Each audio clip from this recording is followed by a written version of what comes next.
The crew worldwide, from Cali to Twitter, real hardcore fans, boxing ass niggas, consistency cops, police the views, we'll pull up receipts for any debates you choose. Shout outs to Clan Archie for the dope production. Ring Gang stay with the best discussions. Ring Gang Radio. Our final topic of the night. Yes. It's an interesting one. It involves three players: Floyd Money Mayweather, 50 Cent, T.I. Oh, and fourth topic, Gucci. Yeah. So yeah, because I don't know if anyone, if you guys have been paying attention to the whole saga with Floyd Mayweather and Gucci. Especially, let's start with the background of Gucci. Gucci put out a sweater, a very ugly sweater, by the way, that was reminiscent of blackface. Now, of course, if you this is Black History Month, so obviously, if I say blackface and you don't know what it means, then you need to crack open a history book and feed your mind a little bit. You know what I'm saying? You don't need to be watching TV. Just feed your mind a little bit. You know what I'm saying? Get your mind right. So there's a big controversy going on there with the blackface sweater, and it's raised a lot of hell for Gucci, to the point where we have several celebrities that are canceling Gucci. Yeah, you had Soulja Boy canceled them niggas. Now he fucking with Fendi. Yeah. You got niggas out there trying to give they Gucci to homeless people. Earning their Gucci.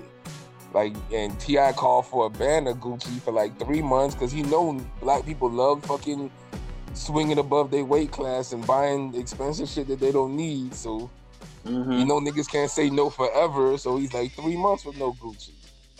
Right. Okay, respect.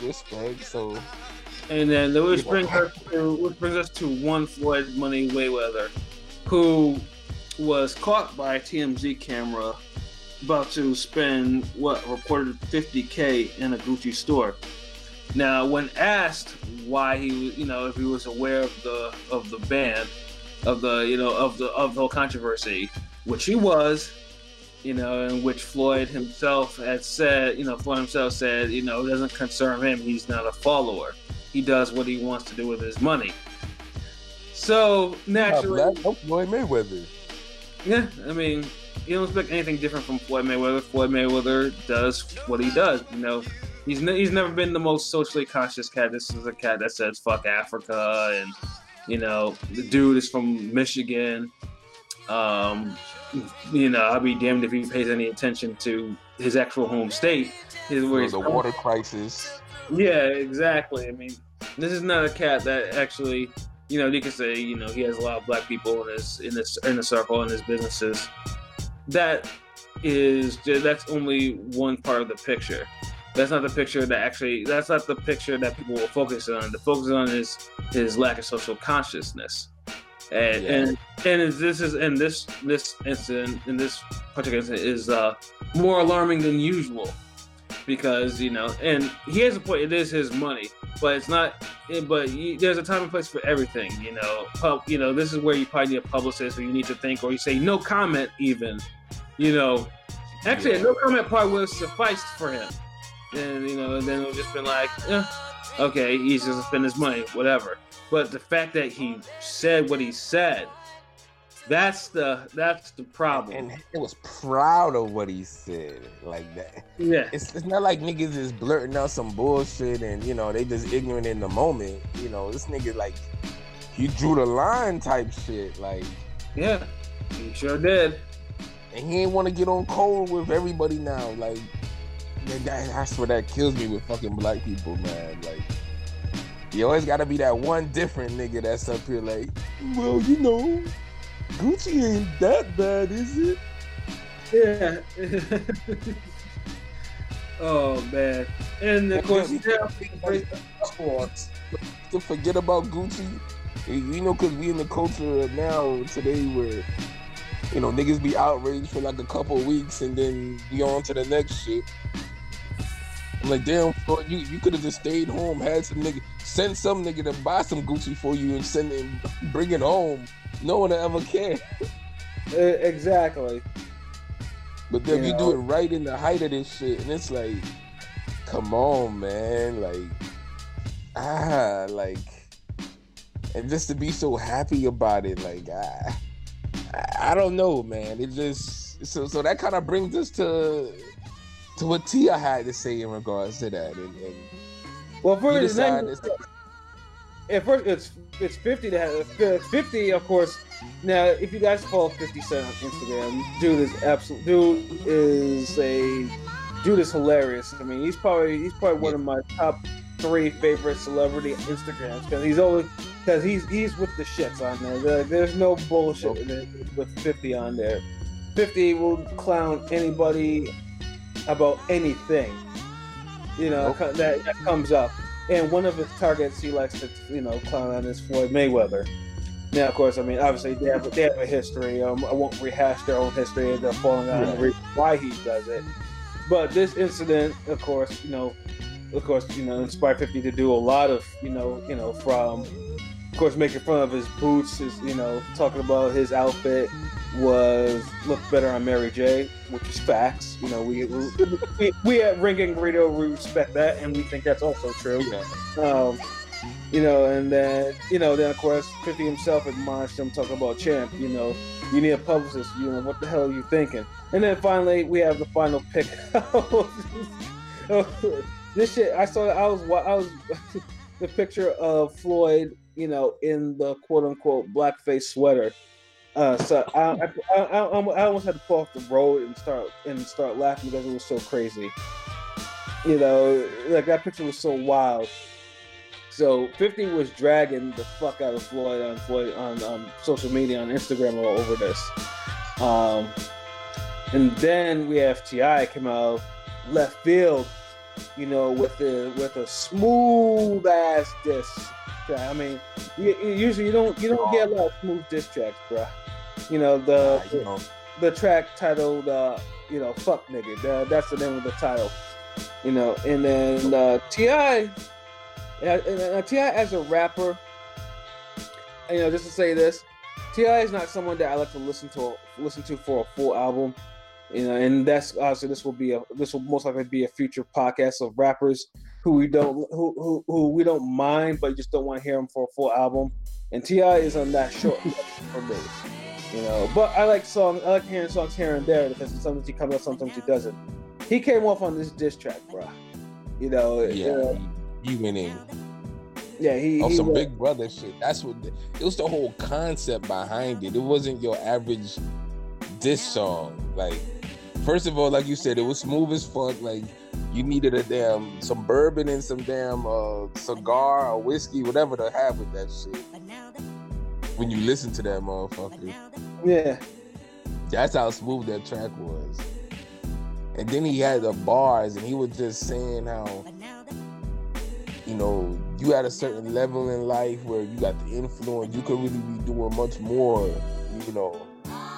and putting a better perspective out there, which I respect the message T.I. had with that shit. Like, it was just a bad look for Floyd. Honest to God, like, yeah, that's his own money, he can do what he want, but just right smack dab in the middle of all this shit, like, it's just a bad look. It's not like, a nigga caught you buying one thing, to drop 40,000 or 30,000, these people just started making fun of your own people. Like come on, man. And it's like no one want to call that shit out. And T.I. being a G, being who he is, and we all know T.I., yeah, he look like he kind of riding the woke wave, but it's still some real shit, Sometimes it's the message, man. It's always the fucking message. But, you can't pay too much attention on the messenger. I know niggas want to bring up the whole tiny shit. And even T.I. addressed that as well. But I just look at the fucking message. It just wasn't a good look for Floyd to do that shit, man. Like, yeah, and the thing with Floyd, though, like, he, even after all this, after the track, you know, at least after 50's attempts, you know, he was accusing these cats of being, you know, hypocrites, you know, trying to get some sort of relevance through what he calls fake advocacy. And that's, you know, and like I said, I mean, you have to give credit to Floyd, though. I mean, you know, he keeps the same, you know, type of, you know, like there's no deviating from the script. Like, you know, he keeps the same energy, for better or for worse. I mean, and even Ben Floyd had a point with that. Like, he has a point, but still, like, and at the end of the day, like, yeah, I know, yeah, black people ain't buying Gucci like that, but it's, you know, when I say black people, I'm talking about the average black person. Right. But the thing is, a lot of the average black people do strive to one day buy that shit. Mm-hmm. So you're believing in, you got kids believing in, you know, growing up, believing in one day, like, man, I'm gonna ball up, I'm gonna boss up one day, nigga, I'm gonna cop me some fucking Gucci, that's the shit, and then that's how they fucking think of you. And then you got a nigga who's like, fuck it, I'm so fucking rich, you know what, I don't care how they think about me, I still support these niggas, I still buy that shit. And I'm gonna show y'all that, you know, y'all can still buy that shit too if y'all want to. Like, just that energy just wasn't right for the culture, man. Just real shit.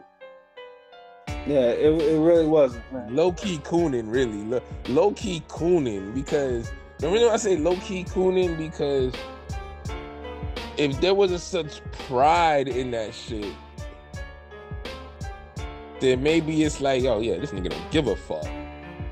Right. But it was just the smile on his face, just the eagerness to say that shit. Just yeah, man. That's low key cooning. Like, it's a bad year so far for TMT, man. Like, damn, Floyd.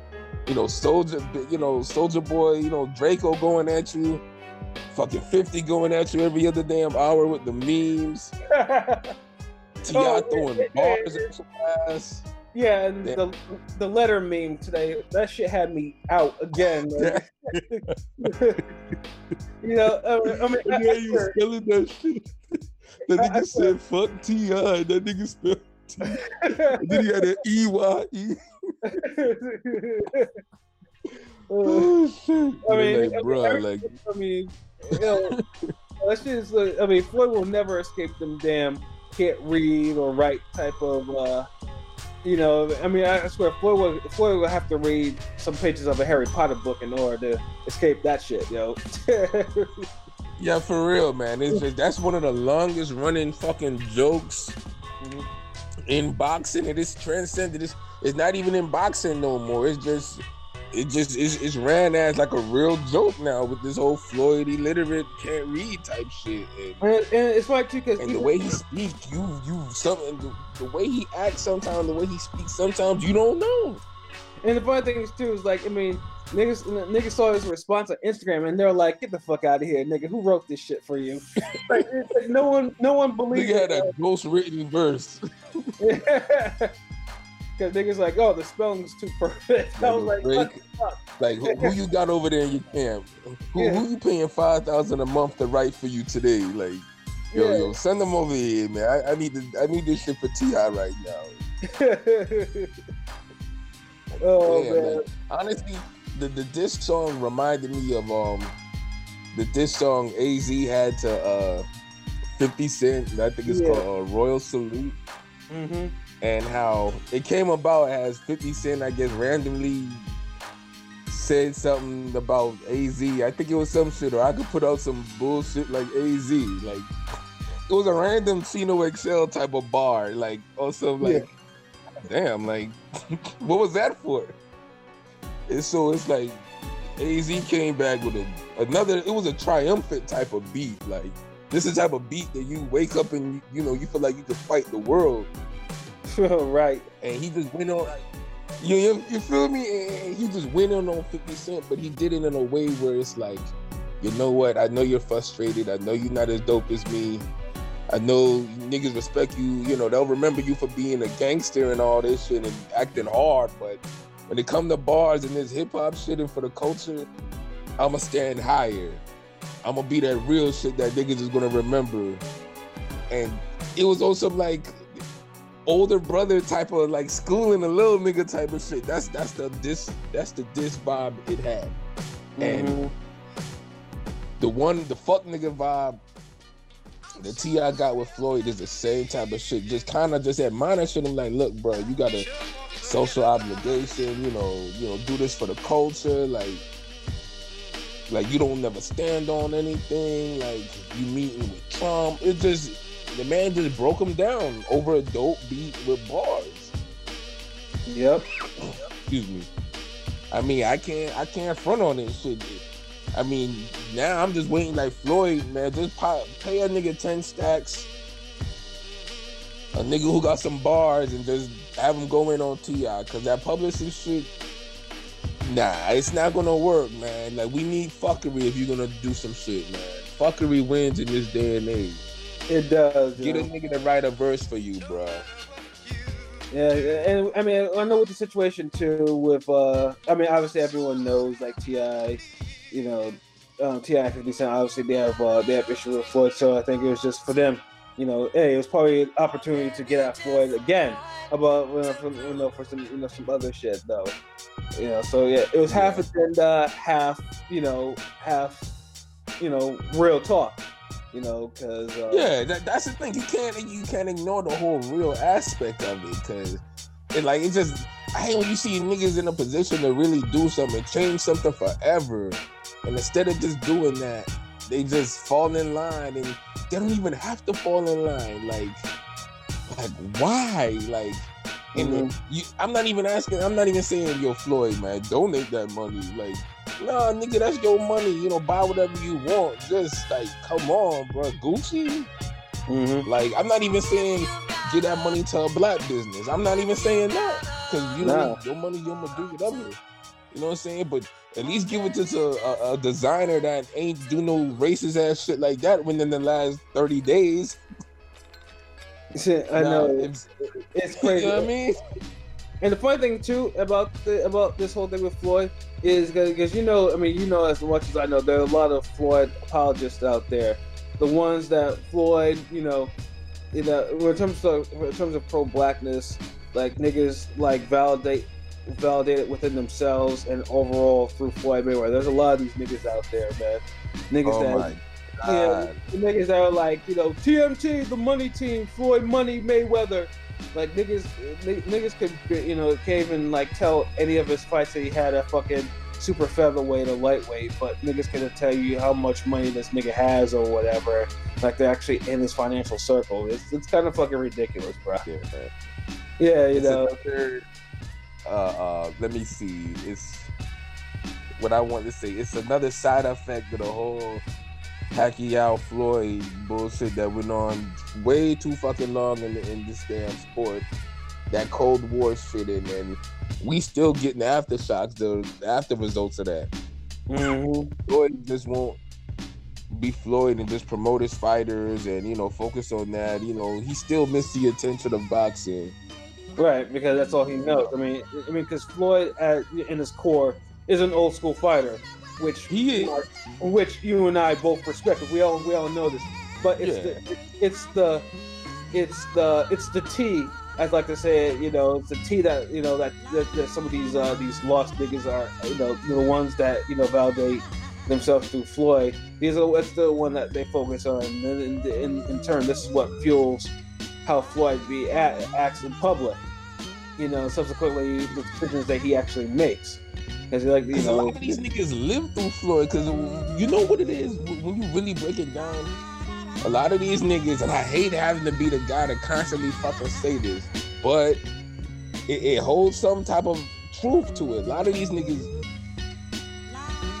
they not really boxing fans. They not attracted to the sport of boxing. The whole warrior spirit, the vibe, the skills, all that shit, the history, the dramatic, the fuckery, all of that.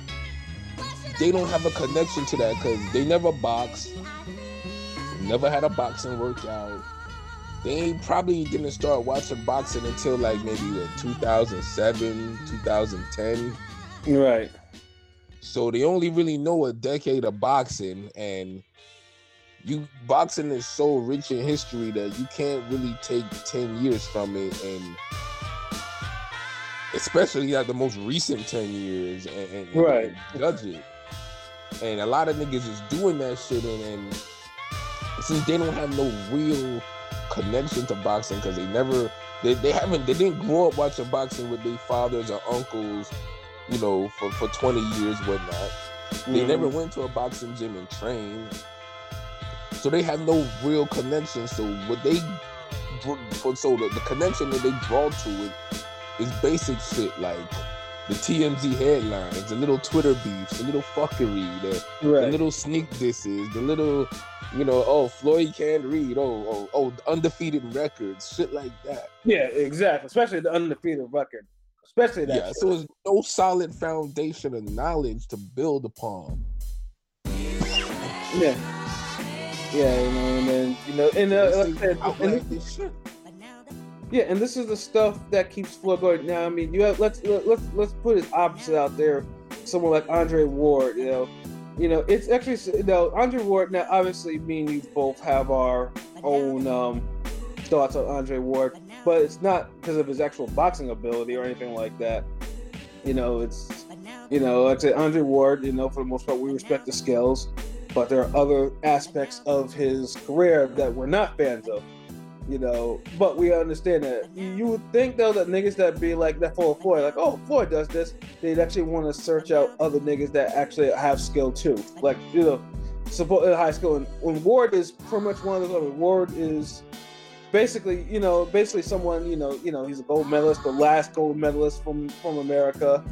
And dudes kind of do fuck with Ward like that, like, but it's only on an internet basis. Like, I honestly haven't really met a real life Andre Ward fan. Like, hell no, like, his boxing just ain't resonate with niggas like that. Like, I'm just being honest.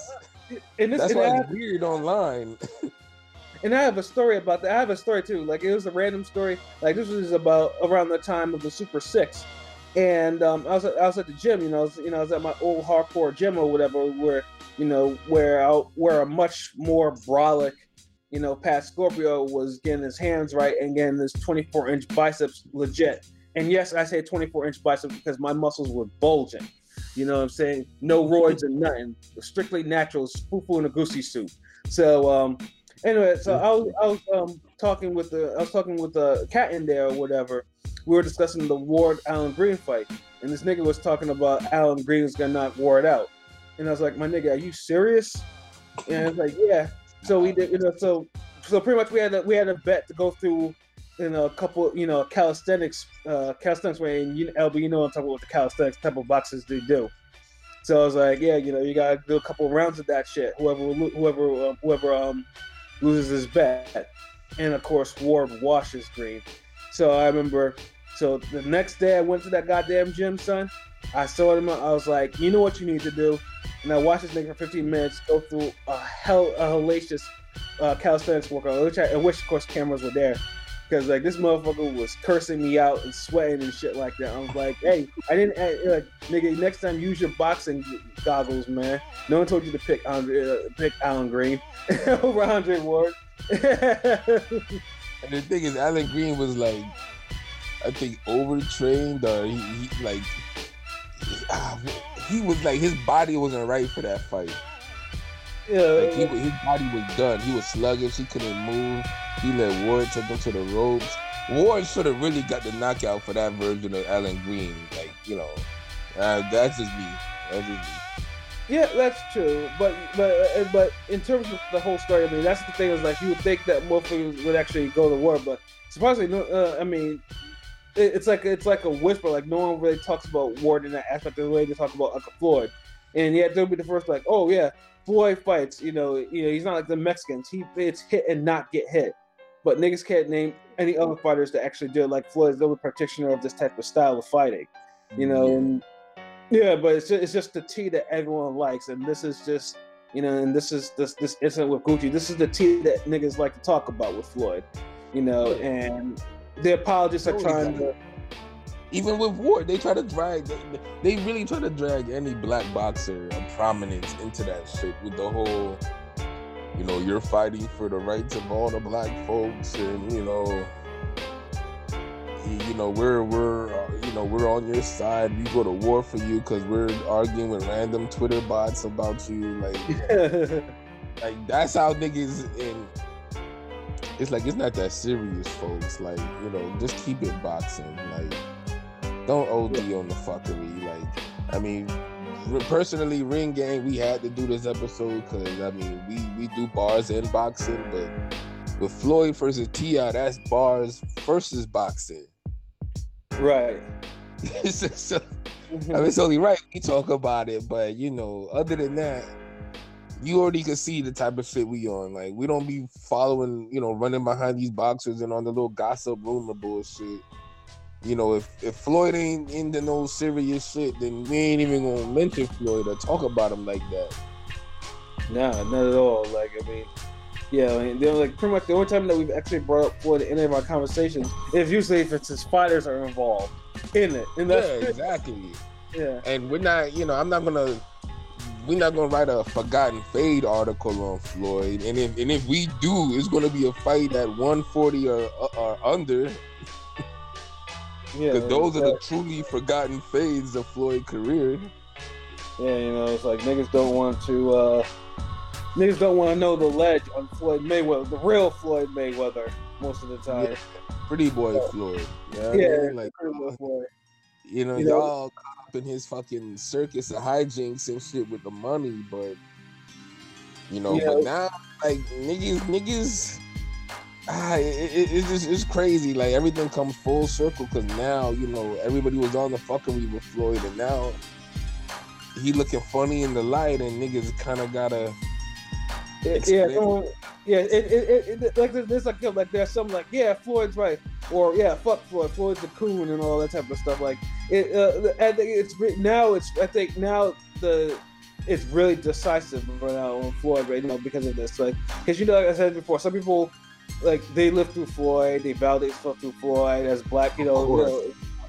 So and it's confusing. Some of these niggas are spinning yarns and writing soliloquies about Floyd's behavior, you know, because either they're trying to work through it themselves, you know, because Floyd Floyd personal failing, you know, or just all these psychoanalyzations of Floyd mentally and. You know, the double meaning. It's like, we in the culture now where everybody's like more astute on the fuckery, and when niggas is trolling or genuine, and you see it with a lot of these Democratic presidential candidates. They trying to run now, and how people calling them out, how these niggas ain't really for black people, especially black Americans, and that whole woke culture. I hate even saying that shit because I feel like, nigga, you should have never been a fucking sleep. Right. So, you know, that shit's, you know, it's carrying on, it's spreading over the boxing, and, you know, people are looking at shit a little differently now. You know, Floyd, niggas used to kind of chill when Floyd would, you know, say some, you know, some off the wall shit. You know, niggas would be like, ha, yeah, that's Floyd money team. Now niggas is like, Floyd. Money team. Money team.